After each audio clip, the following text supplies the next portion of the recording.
রহমানের নির্দেশে এই দেশের মানুষ আপাময় মানুষ রাস্তায় নেমে এসে আপনার 5 আগস্ট হাসিনা এই দেশ থেকে পালাতে বাধ্য হয়েছে।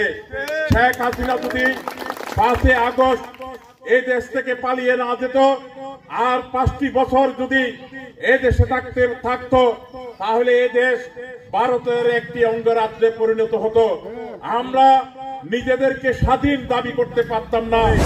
আগামী নির্বাচনের পরে বাংলাদেশ জাতীয়তাবাদী দল ক্ষমতায় আসলে ইনশাআল্লাহ তাদের সকল অপকর্মের বিচার এই বাংলার মাটিতে পঞ্চায়েত থেকে আপনার উপজেলা, পৌরসভা, থানা এবং আপনার এই জেলা সহ কেন্দ্রীয় সকল নেতৃবৃন্দের বিরুদ্ধে তখনই মামলা হয়েছে।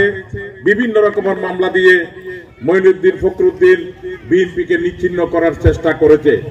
কিন্তু শহীদ রাষ্ট্রপতি জিয়াউর রহমান যে বিএনপি সৃষ্টি করে গেছেন, আমাদের নেতা শহীদ রাষ্ট্রপতি জিয়াউর রহমান মানুষের, বাংলাদেশের মানুষের, মা মাটি মানুষের, বাংলাদেশের স্বাধীনতা সার্বভৌমত্বের জন্য তার বুকের তাজা রক্ত দিয়ে শহীদ হয়ে প্রমাণ করে গেছেন যে তিনি সত্যিকারের একজন দেশপ্রেমিক, এদেশের মা মাটি মানুষের নেতা। যার কারণে বিএনপি এবং জিয়া পরিবারকে মঈনুদ্দিন ফখরুদ্দিন কিছু করতে পারে নাই।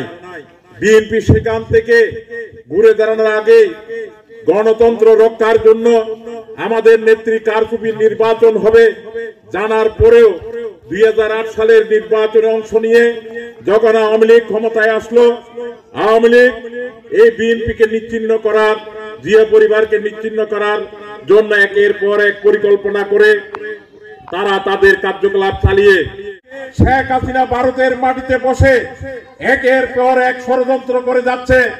আপনারা দেখেছেন বিভিন্ন সময়ে বিভিন্ন বেশে তারা বাংলাদেশে নৈরাজ্য সৃষ্টি করার পায়তারা করছে। আপনাদেরকে সতর্ক থাকতে হবে।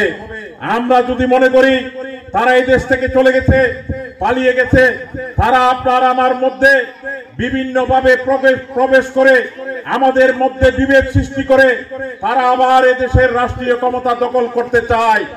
তাই আগামী যে নির্বাচন হবে সেই নির্বাচন হচ্ছে অত্যন্ত গুরুত্বপূর্ণ একটি নির্বাচন। সেই নির্বাচনে আমরা যদি মনে করি আমরা ক্ষমতায় এসে গেছি, আওয়ামী লীগ নেই, তাহলে আমরা বোকার স্বর্গে বসবাস করছি।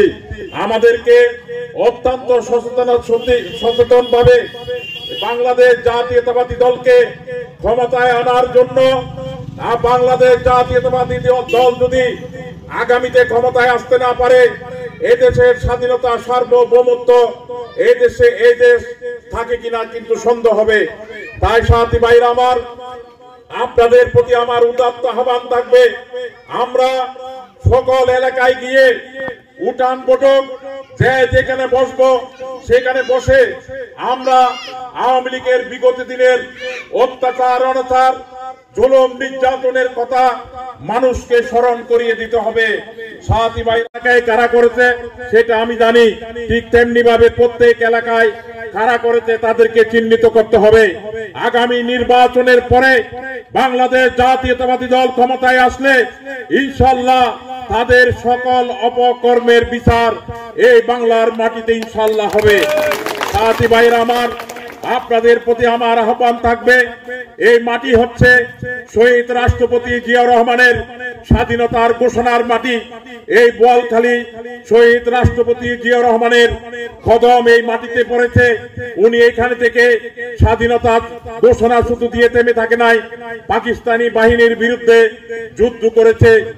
এই শহীদ রাষ্ট্রপতি জিয়াউর রহমানের পবিত্র ভূমিকে যদি রক্ষা করতে হয়, আওয়ামী সন্ত্রাসীদেরকে প্রতিরোধ করে তাদেরকে এলাকা থেকে বিতাড়িত করতে হবে।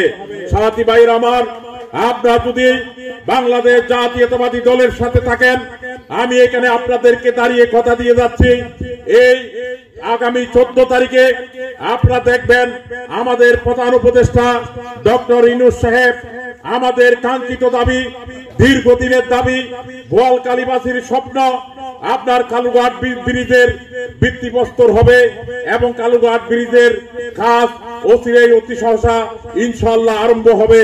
সাথী ভাইয়ের আমার, এই বোয়ালখালী হবে মডেল সিটি। এই বোয়ালখালীর উন্নয়ন, বাকি উন্নয়ন বাংলাদেশ জাতীয়তাবাদী দল ক্ষমতায় আসার পরে ইনশাআল্লাহ বাংলাদেশ জাতীয়তাবাদী দলের নেতৃত্ব হবে।